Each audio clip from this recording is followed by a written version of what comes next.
시편에서 중요하게 여기는 그 중심 주제들이 한 8가지로 정리를 해봤는데요. 그 첫 번째가 지난번에 말씀한 율법입니다. 율법, 좀 우리가 신약 성경의 관점에서 이렇게 보면 좀 약간 부정적인 뉘앙스지만, 우리가 이 율법은 하나님께서 우리에게 주시는 그분의 법도, 계명, 오늘 19편에도 다양한 표현으로 나와 있는데 하나님의 말씀, 이렇게 이해를 하시면 되겠습니다. 특별히 시편 1편과 또 19편을 통해서 우리가 이 율법, 하나님의 말씀은 이렇게 시편에서는 복과 이렇게 연결이 돼 있다라는 것을 우리가 알 수가 있습니다. 그래서 우리가 하나님의 말씀을 이렇게 늘 묵상을 하게 되면, 그 묵상은 하나님은 항상 말씀을 통해서 우리와 교제를 하십니다. 그렇기 때문에 내가 하나님의 말씀을 읽는다는 것은 역으로 하나님이 내게 지금 말씀을 하고 있는 것이죠. 그리고 그렇기 때문에 우리가 이 말씀을 통해서 늘 하나님과 이렇게 이제 교통을 하게 된, 묵상을 통해서 하나님과 늘 동행을 하고 교통을 하게 되면 시편 1편 말씀처럼 우리가 좌로나 우로나 치우치지 않는, 다시 말하면 내면의 힘을 기르게 되는 것입니다. 하나님께서 내 마음을 말씀을 통해서 주장을 하게 되는 거죠.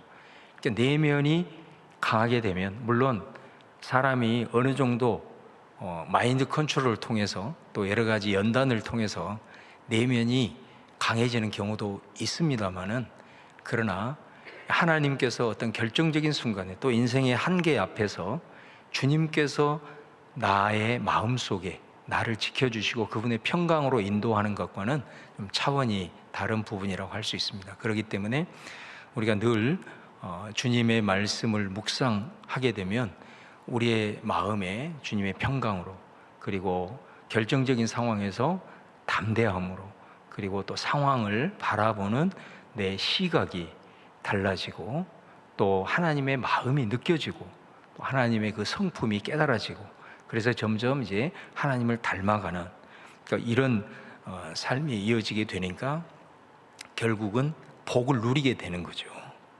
그래서 말씀을 묵상하는 자는 복을 누리게 됩니다. 없는 복도 깨닫게 되고 발견하게 되고, 그래서 어떤 상황과 환경과 상관없이 항상 행복한 삶을 살아갈 수 있는 비결이다라는 것을 우리가 기억을 하시고, 또 우리가 하나님의 말씀을 읽거나 그 다음에 하나님의 말씀을 듣고, 그리고 그 말씀 그대로 살아가기 위해서 지키고 순종하는 자에게는 하나님께서 물리적인 환경의 복을 주십니다. 그렇기 때문에 우리가 하나님으로부터 받은 베라카, 그런 축복이든 또 아슈레, 내가 그 복을 누리는 것이든, 이거는 하나님의 말씀을 묵상하는 것과, 그리고 그 말씀을 어찌하든 내 삶에서 지키려고 순종하는 자가 누리는 그런 복과 관련이 돼 있다라는 것을 우리가 기억을 하셔야 됩니다. 예를 들어서 이런 거죠. 자, 어떤 사람에게 하나님이 땅에서 잘 될 것이다 라는 복의 약속을 주셨습니까? 성경에? 부모 공경이죠. 그러니까 부모 공경은 하나님께서 땅에서 잘 되게 하는 거예요. 여러분, 효자 효녀가 땅에서 못 되는 법은 없습니다. 성경의 약속이기 때문에 그렇습니다. 그러니까 이 말씀을 어찌하든 간에 우리가 기억하고 부모에게 효도하려고 애를 이렇게 쓰게 되면 하나님께서 약속하신 복을 주시는 거죠. 그러나 이제 우리가 말씀 묵상하는 것이나 또 이렇게 말씀을 지키는 것을 자꾸 이렇게 의무적으로 생각하고 억지로 이렇게 생각하게 되면 참 이 말씀이 어떻게 보면 우리에게 많은 부담이 되게 됩니다. 그러나 이런 말씀들을 통해서 정말 하나님과 내가 교통하면서 하나님이 주시는, 세상이 줄 수 없는 그런 복을 누리는 맛을 보고, 또 내가 주의 말씀을 순결한 마음으로 지키려고 애를 썼을 때 주께서 내 앞서 행하시고 내게 이렇게 물리적인 환경적인 복을 주신 것을 우리가 체험하고 경험하게 되면 말씀의 묵상함이 그리고 말씀을 지켜냄이 정말로 우리 가운데 송이꿀보다 더 다는 이제 그런 느낌이 오게 되는 거죠. 그 여러분, 사실 우리가 그 하나님 앞에 구원을 받은 것은 내가 노력하고 내가 행위로서 되는 것이 아니죠. 그는 내가 한다고 해서 되는 문제가 아닙니다. 그렇기 때문에 우리 하나님께서 예수님을 통해서 그 십자가로 그 문제를, 죄의 문제를 다 해결을 하심으로써 구원은 우리에게 선물로, 은혜로 주신 줄로 믿습니다. 근데 이 구원의 은혜가 너무 강력하기 때문에 우리가 구원받은 이후도 그냥 일종의 은혜 만능주의에 우리가 빠져 있는 경우가 있을 수가 있거든요. 그러면 안 됩니다. 구원을 받은 자는 존재 자체가 달라진 거잖아요. 내가 죄의 종에서 하나님의 자녀라고 하는 차원이 다른 정체성을 갖게 되었기 때문에 우리가 하나님의 자녀라고 한다면 하나님의 자녀에 맞는 규범이 말씀을 통해서 우리에게 주어졌기 때문에 구원을 받는 사람은 하나님께서 구원받는 자로서 우리에게 말씀을 통해서 하나님과 차원이 다른 인격적인 교제를 할 수 있도록 그렇게 하셨기 때문에 우리가 이 하나님의 말씀을 이렇게 묵상하고 그 말씀대로 지켜 순종하는 그 반응을 통해서 또 하나님께서 우리에게 이미 약속해 주신 그 복이 우리들의 현실의 삶에 이어진다라는 것을 우리가 꼭 기억을 하셔야 해요. 그래서 사실은 이 말씀은 우리 시편뿐만이 아니라 사실 성경 전체를 봤을 때 우리 신앙의 어떻게 보면 핵심 요소라고 할 수가 있습니다. 여러분, 예를 들면 기도도 마찬가지잖아요. 우리가 어떻게 해서 하나님과의 관계가 어그러져 버렸습니까? 그거는 처음에 하나님께서 우리를 피조물로 창조를 하셨기 때문에 피조물은 그 자체로서 조물주가 아니기 때문에 한계가 있단 말이에요. 그 한계를 하나님으로부터 오는 생명의 역사로 그 한계를 극복하면서 살아갈 수 있다 그랬잖아요. 근데 어떻게 해서 우리가 돼버렸냐? 하나님 없이도 내가 살 수 있다. 이 교만으로 인해서 우리가 무너져 버렸다는 거예요. 그러면 이 무너져 있는 것이 예수님을 통해서 다시 그것을 회복시켰잖아요. 우리 예수님이 오심으로써 회복을 시켰기 때문에 예수님으로 인하여서 구원을 받았다는 것은 그 타락 이전의 상태로 우리가 회복할 수 있는 길이 열렸다는 거 아니겠습니까? 그러면 우리가 어떻게 살아야 되겠어요? 구원받는 사람은 하나님을 의지하면서 살아가야 되는 거잖아요. 내 힘으로 하나님 없이도 살 수 있다라고 생각하는 사람은 그는 구원하고는 별로 상관이 없는 사람. 구원을 받은 사람은 다시 타락 이전의 모습으로 하나님을 의지하는 그런 마음을 가지고 늘 주님 앞에 나아감으로써 살아가야 그게 구원받는 자의 하나님과의 합당한 인격적 반응이다라는 것입니다. 그럼 우리가 하나님께 의지하고 살아간다는 게 뭡니까? 그게 기도 생활이다라는 것입니다. 그래서 우리가 구원받는 자는 하나님과의 이제 인격적 관계를 형성하고 살아가는데 우리가 그 모든 인격적 관계의 결국 핵심은 하나님의 말씀을 통해서 그분과 늘 교통하는 것, 그리고 기도를 통해서 늘 주님을 의지하면서 나아가는 것임을. 그러니까 여러분, 우리가 이 인격적 관계를 통해서 하나님께서 이 땅을 살아가면서도 우리에게 복을 주시고 또 복을 누리게 하시는 이런 부분들이 있기 때문에 제가 이렇게 늘 여러분들에게 강조하는 것은 기도 생활과 말씀 생활은 시간을 사실은 드려야 되는 겁니다. 그러니까 나는 그 말씀 이거 그렇게 안 해도, 기도 안 해도 그래도 먹고 살만하고 별로 어려움도 없더라. 시간도 없는데 이것까지 내가 할 필요 있겠어? 이렇게 이제 사실 생각할 수도 있거든요. 그런데 진짜 여러분 가운데 구원을, 예수님을 믿고 구원을 받았는데 말씀하고 담을 쌓고 기도 생활을 전혀 하지 않는 상태에서도 내 삶이 잘 풀리고 내 삶이 풍성하게 열리면 복 받았다고 생각하지 말고 여러분 구원을 의심해 봐야 돼요. 구원을 의심해 봐야 돼요. 세상 사람들은 그런 사람들 있잖아요. 하나님 전혀 모르고 말씀하고 기도하고 전혀 상관없이 살아도 형통한 사람이 있어요. 세상 사람들 중에 많습니다. 그런 사람들은 결과가 뭐겠어요? 결국은 지옥이다 이 말이죠. 하나님을 믿는 사람은, 구원받는 자는 하나님과의 관계, 인격적인 관계를 통해서 말씀과 기도를 떠나서는 하나님의 사람으로서 능력 있게도 살 수 없고 그리스도인답게도 살 수가 없어요. 그렇기 때문에 우리는 내가 그리스도인이 된 이상 말씀과 기도를 떠나서는 능력 있는 그리스도인의 삶, 그리스도인답게 살아가는 것이 현실적으로 불가능하다. 그러니까 내가 이것을 떠났는데도 내 삶이 형통하다. 그 사람은 구원을 의심해 봐야 된다 이 말이에요. 내가 진짜 구원을 받은 사람인지 의심해 봐야 된다.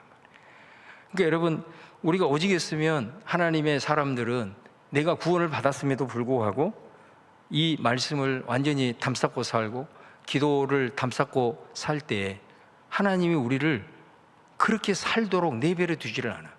그래서 어떻게 해요? 때로는 우리 앞에 고난이 노출되기도 하는 거예요. 고난이 왔을 때도 하나님이 어떨 때는 침묵을 해버릴 수도 있어요. 그런데 여러분, 그 고난 가운데 너무너무 힘들어서 내가 그 순간에 하나님을 붙잡을 수 있다면, 그것을 통해서 내가 하나님을 의지하는 법을 배운다면 그 고난은 그에게 축복이 되는 줄로 믿습니다. 내가 인생의 어마어마한 한계 앞에 내몰려서 내가 절망 가운데 내몰렸을 때 그 순간에 내게 들려오신 하나님의 말씀을 내가 붙잡아서 그 말씀을 내가 평생의 내 삶에 영원한 생명의 말씀으로 붙들 수만 있다면 오히려 그 고난은 내게 유익이 되는 줄로 믿습니다.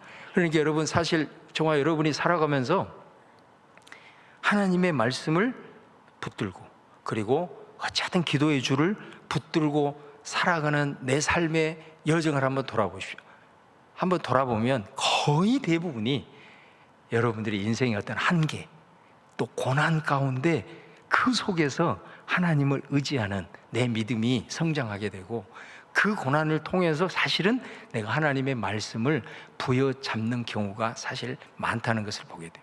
그런 과정을 통해서 나를 겸비하게 하셔서 주님을 통해서 이루어 놓은 그 아름다운 인격적인 관계로 하나님 앞에 나아감으로 우리 하나님께서 우리에게 말씀을 통해서 이 약속하신 것들이 그 인격적 반응을 통해서 계속해서 우리에게 부어주신다라는 것을 우리가 좀 기억할 필요가 있다라는 걸 기억하시고, 어쨌든 하나님의 말씀과 늘 기도, 특별히 시편을 통해서 하나님의 말씀을 묵상하는 자에게 아슈레의 복을, 하나님의 말씀을 듣고 순종하고 지키는 자에게 베라카의 복을, 이것과 밀접하게 연관되어 있는 메시지가 시편의 아주 중심적 메시지다라는 것을 여러분들이 좀 기억을 할 수 있기를 바라고요. 그 다음에 두 번째가, 시편에 보면은 하나님 나라에 대한 아주 중요한 메시지가 흐르고 있습니다. 구약에는 하나님의 나라라고 하는 구체적인 개념이 나타나지를 않습니다. 그럼에도 불구하고 구약에 왜 하나님의 나라를 우리가 얘기하냐면, 하나님의 나라라고 얘기할 때 구약에서는 하나님이 다스리신다, 하나님이 통치하신다. 그러니까 우리가 보통 이제 하나님의 나라 그러면 나라에 무슨 3요소가 있잖아요.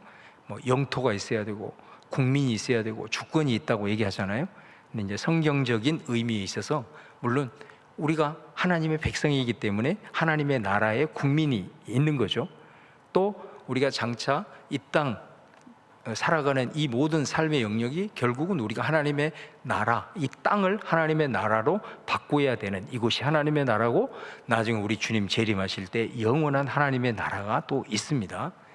그러나 실제적으로 중요한 것은 어떤 땅의 개념도 중요하지만 하나님의 나라는 주권 개념이 핵심이라는 것을 알게 됩니다. 그러니까 하나님이 통치하시는, 그러니까 우리가 예를 들어서 우리나라가 하나님의 나라다라고 했을 때 영토 개념으로 생각을 하게 되면 우리나라는 하나님의 나라화가 거의 돼 있다라고 보셔도 됩니다. 왜? 우리 신가동만 해도 교회가 얼마나 많습니까? 여기저기 십자가가 다 꽂아 있는데 세계에 이런 나라가 어디가 있어요? 거의 이 땅에는 거의 다 십자가가 꼽아 있기 때문에 영토로는 이미 다 정복이 된 거예요. 그런데 그런 개념으로만 하나님의 나라를 설명할 수가 없다는 거예요. 그러면 어떻게 해요? 주권 개념으로 본다면 여러분, 하나님의 통치가 우리들의 삶의 영역 속에 스며들어 있느냐, 이런 개념으로 보게 되는 겁니다. 그러니까 주권 개념으로 보게 되면 과연 우리나라의 십자가가 영토 개념으로 보면 다 세워져 있고, 그리스도인들도 뭐 이 세상에 뭐 물도 소금에 뭐 5, 6%만 있으면 다 하는데 우리는 그래도 그 20% 육박하는 게 있으니까 이 세상을 뒤집어 볼 만한 백성도 있고 이렇게 되잖아요. 주권 개념으로 보는 것이 중요해요. 주권 개념으로 보면 영역을 보는 것입니다. 과연 하나님의 나라가 우리나라 가운데 임했냐라고 했을 때 정치 영역에서는 하나님의 나라, 주권이 지금 통하고 있느냐, 우리나라의 경제 영역에서는 지금 하나님의 나라의 가치가 임하고 있느냐, 방송과 언론의 영역 속에 하나님의 나라의 가치가 통용되고 있느냐, 우리들의 문화 가운데 하나님의 나라의 통치가, 이런 영역의 개념으로 보면 한숨이 나오죠. 그러지 않습니까? 하나님의 나라는 아직도 우리가 끊임없이 추구해야 될 아주 중요한 것이 되는 겁니다.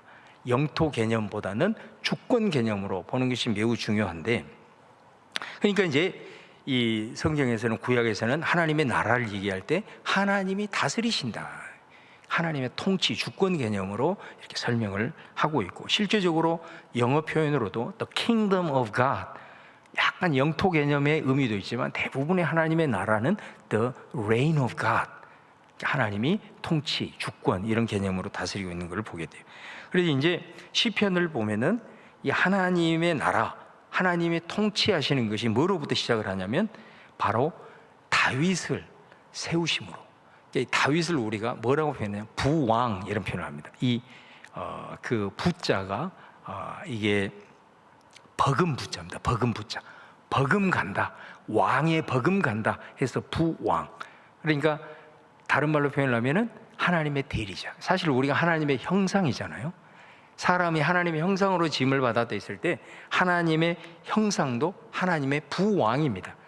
하나님의 대리자로서 하나님으로부터 위임을 받아서 온 우주 만물을 우리가 잘 관리하고 다스리는, 그것처럼 시편에도 다윗을 왕으로, 거의 메시아처럼 세우셔가지고 부왕, 하나님의 대리자로서 하나님의 나라를 이루고자 했던 것이죠. 그래서 시온, 예루살렘을 우리는 하나님의 도성이라고 얘기합니다. 그죠? 단순히 이스라엘의 수도 개념으로 보기도 하지만 그곳을 하나님의 토성, 실제로 여러분 시편 46편 같은 데 보면 시온을 향하여 하나님의 성, 크고 넓은 하나님의 성 이렇게 표현을 하고 있잖아요. 또 시편 2편 같은 데 보면 바로 다윗을 이런 하나님의 부왕인 메시아로, 기름 부은 자로 세우셔가지고 그에게 권세를 주어서 바로 시온을 통해서 하나님의 통치가 이루어지고, 더 나아가서 그의 권세가 땅 끝까지 이르리로다. 그러니까 하나님께서 다윗을 세우셔서 시온인 하나님의 도성을 중심으로 해서 결국은 열방 가운데 하나님의 주권이 이루어지게 하는, 이것으로부터 이제 출발을 하는 것을 우리가 이제 볼 수가 있습니다. 그게 대표적인 게 시편 2편이라는 겁니다. 그래서 이제 1, 2편, 1, 2권, 우리가 5권으로 되어 있다고 하는데 1, 2권에는 이런 개념이 쭉 이렇게 언급이 되어져서 나타나고 있고, 그래서 1, 2권은 대부분 다윗의 시라는 것을 우리가 이미 살펴보았습니다. 자, 그런데 2권을 끝내고 3권을 접어들게 되면, 여러분 3권이 이제 이스라엘이, 유다가 나라를 망한 그 포로기의 상황을 배경으로 깔고 있는 시편이 3권이라고 그랬잖아요. 그래서 그 3권의 마지막 89편을 보시면요, 89편에 보면은 4절에 이런 표현이 나옵니다. 89편 4절에 내가 내 자손을 영원히 경고히 하며 내 왕위를 대대에 세우리라 하셨나이다. 자, 이게 뭐냐면 이제는 하나님께서 다윗만이 아니라 다윗의 후손에게까지 그 왕위가 계속해서 이어질 것이다. 여러분, 이게 사무엘하 7장에 나오는 다윗 언약이잖아요. 하나님께서 다윗 언약을 통해서 다윗만이 아니라 이제는 다윗 후손 대대로 그 왕권이 이어질 것이다 라고 이제 약속을 하셨단 말이에요. 그리고 14절에 가보시면은 이런 표현이 나옵니다. 의와 공의가 주의 보좌의 기초라, 인자함과 진실함이 주 앞에 있나이다. 여기 보면 의와 공의가 주의 보좌의 기초다. 그러니까 여러분, 보좌라는 것이 뭡니까? 이게 왕의 통치권이잖아요. 그러니까 여러분, 우리 조선시대 같은데도 왕이 그 어조와 보좌에 앉아서 하는 모든 말은 왕조실록에 기록이 됩니다. 그러나 보좌에 일어나 가지고 사담으로 하는 것은 기록이 되지 않습니다. 그러니까 이 보좌라는 것은 실제적인 통치 행위가 지금 이루어지고 있는 곳이라는 거죠. 그러니까 주의 보좌의 기초가 뭐냐? 의와 공의랍니다. 그러니까 이 의와 공의가 히브리에 보면은 츠다카, 그 다음에 미슈파트, 정확하게 하면 공의와 정의, 이게 하나님의 통치 원리다 이렇게 선포하고 있어요. 또 인자함과 진실함이 주님 앞에 있나이다. 그러니까 하나님의 나라의 통치 원리가 뭐냐? 정의와 공의, 공의와 정의, 그 다음에 인자와 진실이다. 이렇게 89편 14절에 말씀을 하고 있어요. 제가 지난번에 특별 새벽 기도회 할 때 공의와 정의에 대해서 좀 설명을 했잖아요. 공의는 기본적 개념이 관계 개념입니다. 그러니까 관계가 바르면 그걸 의라고 얘기하고, 관계가 어그러지면 그것이 불의인 거예요. 그러니까 하나님과의 관계가 바로 서 있으면 그게 의고, 관계가 어그러지면 그게 불의인 거예요. 근데 이게 이제 수직적인 관계이지만은 수평적인 관계에 있어요. 왜? 인간 사회도 우리와 하나님과의 관계가 어떻게 보면 권위의 체계로 돼 있듯이 인간의 모든 삶도 사실은 권위 체계로 돼 있어요. 그래서 우리 가정에서는 부모라는 권위자가 있고, 내 직장에서는 상사라는 권위자가 있고, 또 공동체에는 공동체 리더라는 권위자가 있고, 나라에는 또 대통령들과 고관들이라는 권위 체계가 돼 있어요. 그러니까 우리들이 어디를 가도 권위 체계를 벗어날 수가 없어요. 그렇기 때문에 그 권위, 이 관계 속에서 우리가 바른 관계, 이거는 결국 순종으로 나타나는 것이고요. 그 다음에 또 관계 속에서는 약자와의 관계가 있는 거예요. 약자와의 관계. 그러면 내가 이 약자와의 관계를 위해서는, 그들을 위해서는 긍휼을 베풀 수 있고, 또 그들을 위해서 때로는 그들의 대변자가 될 수 있는, 이런 게 공의 개념인 거예요. 그러니까 모든 것들이 권위자와의 관계에 있어서 기본적 순종 개념이 있느냐, 그 말은 권위를 인정해 주는 그런 마음가짐을 갖고 있어야 바른 관계를 형성한다는 거예요. 또 약자와의 관계 속에서는 긍휼을 베풀고, 또 그들 가운데도 무시하지 아니하고 우월한 그런 모습을 갖지 않는 이런 관계를 바르게 가지고 있어야 그게 공의라는 거예요. 그러면 정의는 뭐냐? 미슈파트라고 하는 거는 이 바른 공의에 기반한 바른 행동이에요. 실천이에요. 그러니까 우리가 정의는 약간 행동 개념이다. 이게 성서적 의미로 그렇게 얘기를 할 수가 있는 것이죠. 그 다음에 이 인자라고 하는 거는 헤세드라고 그러죠. 헤세드. 그러니까 이 헤세드라는 말이 성경에 보면 인애, 자비, 뭐 이런 표현으로 많이 번역이 되어 있는데, 사실 이 헤세드라는 말의 제일 중요한 개념은 책임이라는 말입니다. 그러니까 하나님이 우리에게 헤세드 한다, 이 말은 뭔 말이냐면 언약 관계에 있는 자들에 대한 끝까지 책임지는 사랑을 얘기할 때 헤세드라고 하는 거예요. 그러니까 이 헤세드가 우리 인간 사이에 있어서 어떻게 적용이 될 수 있느냐? 부모가 자식 간에 책임지는 사랑인 거예요. 그러니까 이 헤세드는 아무 무조건적인 그런 단순한 사랑이 아닙니다. 이 헤세드는 나하고 어떤 언약 관계에 있는, 다시 말하면 나와 당신이 부부 관계다, 그러면 부부 간의 남편으로서 아내에 대한 책임적 사랑, 이걸 헤세드라고 하는 거예요. 네가 내 자녀다 그러면 이 자녀에 대해서는 끝까지 내가 책임지는 사랑. 그러니까 언약 관계를 기본 전제로 깔은 책임을 끝까지 지는 사랑. 그러니까 하나님께서 이 헤세드라는 말 표현을 쓸 때는 네가 나의 백성이므로 내가 끝까지 너에 대해서는 책임을 진다. 내가 너를 포기하지 않고 끝까지 책임진다라고 하는 사랑을 얘기할 때 헤세드라는 그런 표현인 거예요. 그 다음에 진실이라는 것은 약속한 것을 끝까지 내가 지키겠다라고 하는 신실함이에요. 그러니까 이런 하나님의 나라의 원리들을 또 시편 89편에서는 딱 말씀을 해요. 그런데 이렇게 말씀을 해놓고 38절에 가보면 뭐라고 얘기하냐면, 주께서 주의 기름 부음 받은 자에게 놓아사 물리치셔서 버리셨으며 그의 영광을 그치게 하시고 그의 왕위를 땅에 엎으셨으며. 자, 이 말은 무슨 말이겠어요? 하나님께서 다윗 언약을 통해서 이제 후손들까지 이 대대로 왕위가 이어지고 하나님의 나라의 통치가 그들을 통해서 이루어지고 이런 하나님의 통치 이념들이 이루어질 것이라고 생각을 했는데 나라가 망해버린 거예요. 그러다 보니까 다윗 후손의 왕조가 끊어져 버린 거죠. 그거에 대한 탄식인 거예요. 그러면서 46절에 여호와여 언제까지입니까? 스스로 하나님께서 숨기시겠나이까? 주의 노가 언제까지 불붙듯 하시겠습니까? 자, 이런 상황이 된 거죠. 다윗 왕조하고 약속했던 그것이 이 사람들이 봤을 때는 끊어져 버린 거예요. 그러면 이제 하나님의 약속한 이 하나님의 나라는 어떻게 되는 거냐 하면서 탄식하면서 삼권이 마무리가 되고 있는 겁니다. 자, 그러면서 93편에 가보면은 뭐라고 얘기하냐면 이제는 개념이 좀 달라져요. 이제 사권이 시작이 되는 거죠. 93편에 가보면 여기서부터는 하나님이 친히 왕이 되셔가지고 직접 다스리시는 이런 표현들이 사권에서는 나타나고 있습니다. 스스로 왕적 권위를 입으셨도다. 93편 1절에 여호와께서 능력의 옷을 입으시고 세계도 견고 있어서 흔들리지 아니하신다. 주의 보좌는 예로부터 견고 있었으며 주는 영원히 계셨나이다. 그러니까 이제는 다윗을 통해서 후손을 통해서 하나님의 나라 이 개념이 이제는 나라가 망함으로써 이제는 하나님 스스로가 왕이 되시는 이런 개념들이 이제 나타나고 있다라는 것입니다. 자, 그러다가 110편에 가보시면은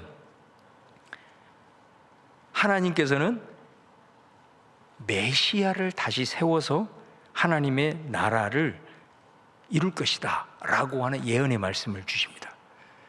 그 혹시 PPT에 이 성경 구절이 아마 있을 수 있는데 한번 잠시라도 한 번씩 띄워주시면 도움이 될 것 같아요. 우리 성도님들이 다 찾지 못하니까 한번 보시고요. 그래서 이 110편에 보면은 그 1절 같은 데 보면 이렇게 나와 있습니다. 너는 내 오른쪽에 앉아 있으라 하셨도다. 그 다음에 4절에 보면은 너는 멜기세덱의 서열을 따라 영원한 제사장이라 하였도다. 그러니까 이 시편 110편에 보면 하나님께서 이제 메시아를 세워가지고 하나님의 나라를 이루어갈 것이다. 이제 하나님 스스로가 통치권자로 강조를 하다가 110편에 이르러서는 이제 메시아를 세울 거다. 그렇게 표현을 합니다. 그러면 여기에서 말하는 너는 내 오른쪽에 앉아 있으라. 그 다음에 너는 멜기세덱의 서열을 따라 영원한 제사장이라. 자, 그래서 이 시편 110편 여러분 신약 성경에서 간접 인용으로 20번 인용이 되고 있고 이 구절을 구체적으로 직접 인용을 몇 번 하고 있냐면 9번을 하고 있어요. 그 정도로 중요한 시편이 110편이거든요. 그러면 여기에서 이 110편은 예언의 말씀이 되는 거예요. 장차 하나님께서 메시아를 보내가지고 이 하나님의 나라를 이제 이룰 것이다 라고 하는 거거든요. 그래서 이 110편 1절에 너는 내 오른쪽에 앉아있으라 이 1절 말씀을 인용을 하게 되는데 이 인용이 어디에서 이루어지고 있느냐? 대표적인 게 사도행전 2장 33절에 35절입니다. 이 말씀은 베드로가 지금 설교를 하고 있는 거예요. 성령 충만함을 받아가지고 설교를 하고 있을 때 뭐라고 얘기를 하냐면 너희들이 못 박은 예수 그리스도를 하나님께서 살리시고 하늘로 올리셔서 하나님의 보좌 우편에 앉아 계시는데 그 말을 하고 시편 말씀에 이렇게 말씀하시지 않았냐 하면서 시편 110편 1절을 인용하고 있는 거예요. 그러니 시편 110편 1절 너는 내 오른쪽에 앉아 있으라 라는 말은 무슨 말이겠어요? 예수 그리스도께서 부활하셔서 승천하셔서 지금 하나님 보좌 우편에 앉아 계신다라는 예언이 예수님을 통해서 성취되었다라는 그런 말이 되는 거예요. 그러니까 우리가 사도신경 강해 제가 하면서 얘기했잖아요. 하나님 보좌 우편에 주님이 앉아 계신다라는 말이 무슨 뜻이라고 그랬습니까? 이 말은 아버지 하나님께서 이제는 이 세상의 모든 통치권을 아들 예수 그리스도에게 넘겨주셨다, 통치권을 주셨다라는 그 말이 보좌 우편에 앉아 계신다는 말이에요. 그러니까 이제 메시아를 통해서 예수님이 이제 온 우주 만물의 통치권자로 등극하셨다, 이제 그런 의미가 되는 거거든요. 그리고 4절에 보면은 너는 멜기세덱의 서열을 따라 영원한 제사장이라 하셨도다. 요 말씀은 어디에서 인용을 하고 있냐? 히브리서 5장에서 인용을 하고 있어요. 왜냐하면 예수님이 왕권을 가지고 계시지만 또 제사장권을 가지고 계시잖아요. 왜? 이 제사장은 하나님과 죄인들을 연결시키는 유일한 중보자이기 때문에. 그러면 제사장은 구약의 레위 지파 후손들만, 레위 지파 중에서 아론의 후손들만 대제사장이 되는데, 예수님은 레위 지파가 아니고 아론의 후손도 아니고 유다 지파란 말이죠. 그러면 어떻게 예수님이 대제사장이 될 수 있느냐라고 했을 때, 그래서 레위기 이전에 제사장 한 명이 나오잖아요. 아브라함 사건에서 나오는 멜기세덱 제사장이 나와요. 그래서 예수님은 레위 계열이 아니라 바로 이 멜기세덱의 반차를 따른 대제사장이다. 그렇게 하면서 이 시편 4편 말씀을 히브리서 5장에서 예수님은 우리의 대제사장이 되신다 하면서 이 말씀을 인용을 하고 있는 겁니다. 그러니까 장차 우리 하나님께서 그분의 이제 스스로 왕권을 쥐시고 이제 통치하시는 그분이 장차 메시아를 보내가지고 이 하나님의 나라를 계속해서 이어가게 하실 것이다 라고 하는 예언의 말씀이 되는 거고, 거기에서 구체적으로 132편에 가보면은 이제 뭐라고 얘기해요? 내가 거기서 다윗에게 뿔이 나게 할 것이다, 이런 표현을 합니다. 다윗의 후손에 뿔이, 왕권을 계속해서 이어나게 할 것인데, 내가 내 기름 부음 받은 자, 여기서 기름 부음 받은 자라는 게 히브리어로 메시아라는 말입니다. 그래서 내가 여기서는 구체적으로 나오는 거예요. 그럼 예수님이 110편에서 하나님의 이제 나라를 이룰 메시아로서 오게 되는데, 그런데 그 메시아로서 오실 예수님이 누구의 후손으로 오시냐? 132편에서는 다윗의 후손으로 오신다, 이렇게 또 예언을 하고 있는 거예요. 그래서 우리가 잘 아는 대로 마태복음에 보면 특별히 유대인의 관점을 따라서 예수님을 부를 때, 특별히 예루살렘으로 입성할 때 많은 유대인들이 뭐라고 부릅니까? 다윗의 자손 예수요, 이렇게 부르잖아요. 다윗의 후손으로 오신 예수요. 그러면서 뭐라고 얘기해요? 호산나, 우리를 구원하소서, 당신이 메시아입니다, 이렇게 부름으로써 이제 예수님을 통해서, 메시아를 통해서 하나님의 나라가 이루어질 것이다 라고 이제 얘기를 하는 거예요. 그 다음에 마지막 시편 5권에 가보시면은 이 하나님의 나라의 개념이 어떻게 바뀌고 있냐면, 우리가 잘 아는 145편 1절에 보면은 왕이신 나의 하나님이 내가 주를 높이고 영원히 주의 이름을 송축하리이다. 13절에 가보면 주의 나라는 영원한 나라이니 주의 통치는 대대에 이르리로다. 자, 여기에 보면 아주 중요한 의미 확장이 일어납니다. 이제는 하나님의 나라가 이 마지막 5권에 가보면, 자, 장소가 예루살렘 이것으로 한정이 되는 것이 아니라 온 세계, 영원한 나라, 대대에, 시간도 어떤 특정한 시간이 아니라 이제는 영원한 대대에, 그리고 장소도 특정한 장소가 아니라 온 세계로 이렇게 확장이 되어지고 있는 것을 통해서 이제 하나님께서 메시아를 세워서, 그 메시아가 결국은 예수님이시고, 그 예수님을 통해서 이제 하나님의 나라의 왕권이 온 세계와 우주 가운데 영원하게 펼쳐질 것이다 라고 하는 이 하나님의 나라의 개념이 다윗으로부터, 시온으로부터 시작해서 예수님으로 이어지는 이런 그 궤도가 바로 이 시편에 고스란히 담겨 있기 때문에, 그래서 시편 말씀이 그렇게 신약 성경에 가장 많이 구약 성경 중에서 인용이 되는 이유가 바로 이런 하나님의 나라의 관점이 예언이 되어 있기 때문에라는 것을 우리가 이제 볼 수 있는 거예요. 그래서 이 시편의 말씀이 그런 의미에서 하나님의 나라라고 하는 중요한 주제를 담고 있다라는 걸 이제 우리가 보게 되는 것이죠. 자, 그다음에 세 번째가 창조자이신 하나님이신데, 자, 이거는 이제 우리가 지난 시편 8편에서 자세하게 설명을 했기 때문에 이 부분은 넘어가도록 하겠습니다. 그 다음에 네 번째가 복입니다. 복도 시편 1편을 통해서 또 자세하게 설명을 드렸기 때문에 자, 이 부분도 넘어가도록 하겠습니다. 자, 그 다음에 다섯 번째가 뭐냐면 가난한 자입니다. 가난한 자. 자, 근데 이게 히브리어에 보면은 우리 말로는 가난한 자. 근데 이게 똑같은 개념인데 가난한 자가 어떤 시편에서는 겸손한 자 이렇게 번역이 되어 있고요. 또 어떤 시편에서는 곤고한 자 이렇게도 번역이 되어 있고, 또 어떤 시편에서는 온유한 자, 심지어 어떤 시편에서는 이 표현을 의인이라고도 표현을 하고 있어요. 그러니까 히브리어는 다 똑같은 단어인데 이렇게 시편에서는 다양한 언어로 표현이 되고 있다는 것입니다.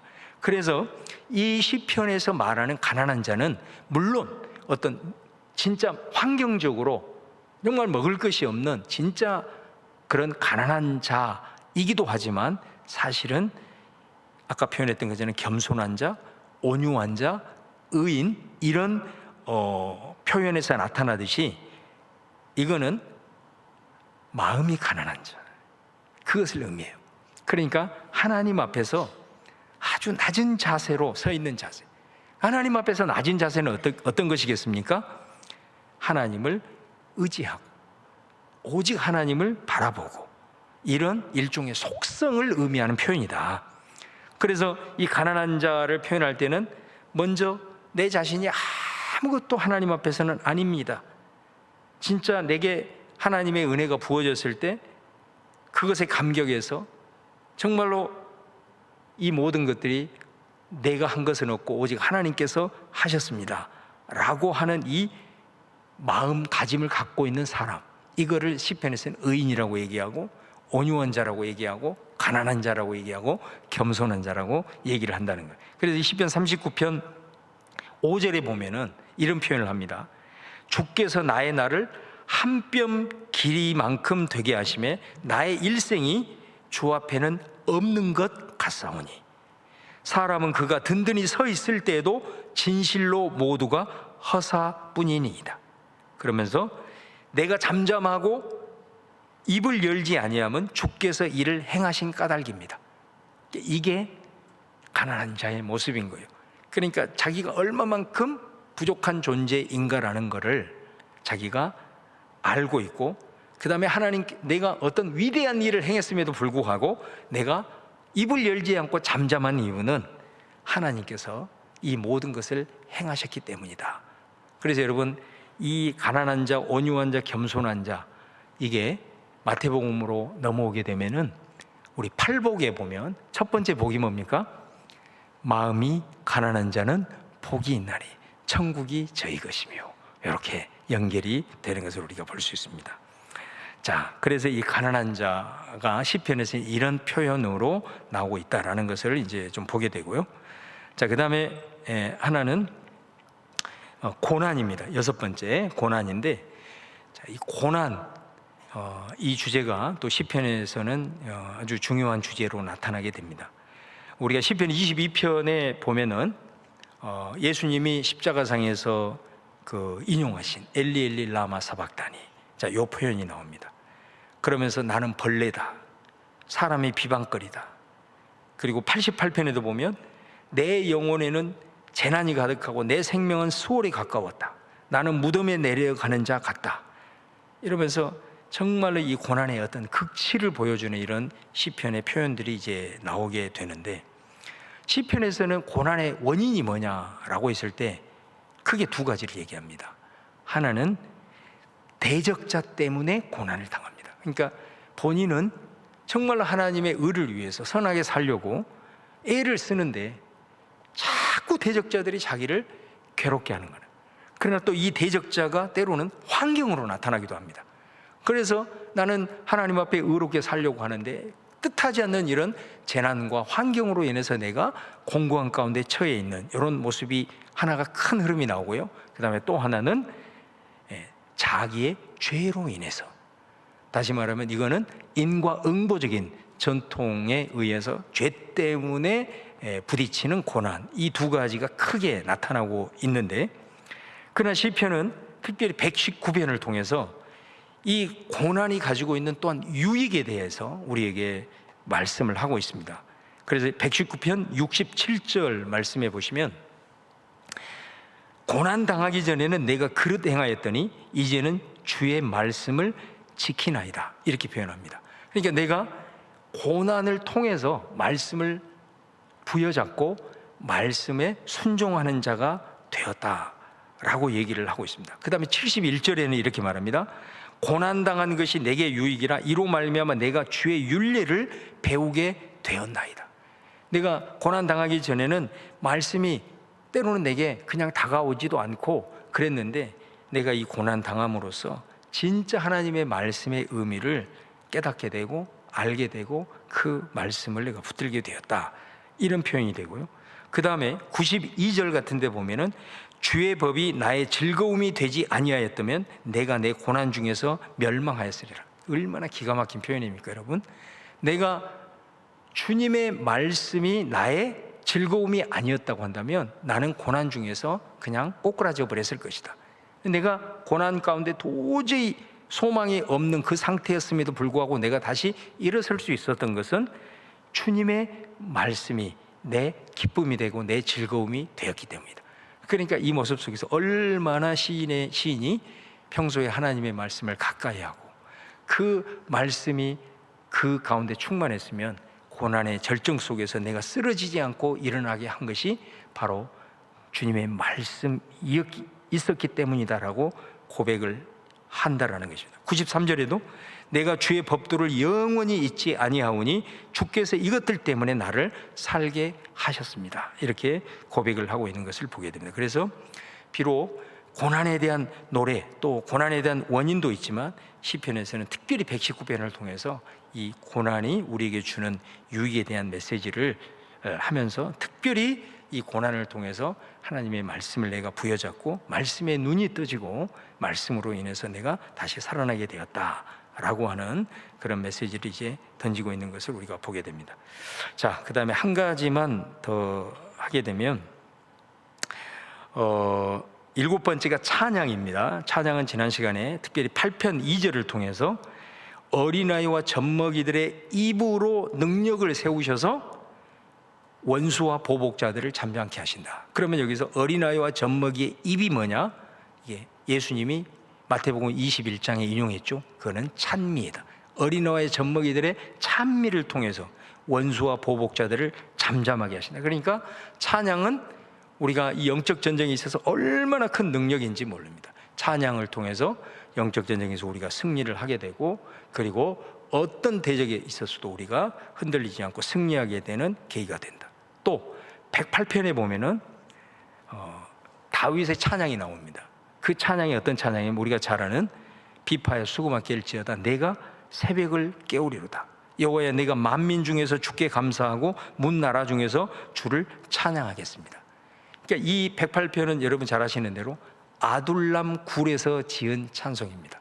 그러니까 아둘람 굴은 어떤 곳이냐면 다윗이 사울한테 계속 쫓겨다니잖아요. 그러다가 도저히 안 되겠길래 이방 지역으로 가게 됩니다. 그러니까 이방 지역으로 갔는데 거기에서는 나를 아는 사람이 없으니까 여기에서는 내가 사울의 손으로부터 벗어나겠거니 했는데 그 아기스라고 하는 왕이 알아본 거예요. 다윗이 어떤 존재라는 걸 알아본 거예요. 그래서 다윗이 우리가 잘 아는 대로 불현듯 여기 있어서 내가 죽을 수도 있겠구나 해서 연기를 하잖아요. 침을 질질 흘리면서 미친 채 하는 거죠. 그렇게 해가지고 결국은 거기서 쫓겨납니다. 쫓겨나와서 다시 유다 광야로 와서 아둘람 굴로 간 거예요. 그러니까 지금 이 아둘람 굴에서의 다윗의 상황은 말 그대로 인생의 그 절망의 정점이라고 할 수가 있습니다.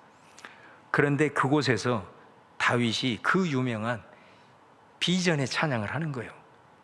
비전의 찬양. 하나님이여 내가 지금 이 절망의 정점에 있지만은 내 마음을 확정합니다. 그리고 나는 이 상황에서도 주님을 노래하겠습니다. 내가 새벽을 깨우겠습니다. 그렇게 찬양, 비전 찬양을 하면서 반드시 하나님께서는 나로 하여금 만민 중에서, 문 나라 중에서 주님께서 이 찬양을 통해서 이 비전의 역사를 이루실 줄을 나는 믿습니다 하면서 그 찬양을 선포하겠네. 7절부터 내용이 13절까지 보면 하나님께서 성소에서 내게 말씀하시니 내가 세겜을 나누고 숫곳을 측량하고 길르앗도 내 것이요 므낫세도 내 것이요 모압도 내 목욕통이 되고 그 다음에 블레셋 위에 내가 외치리라.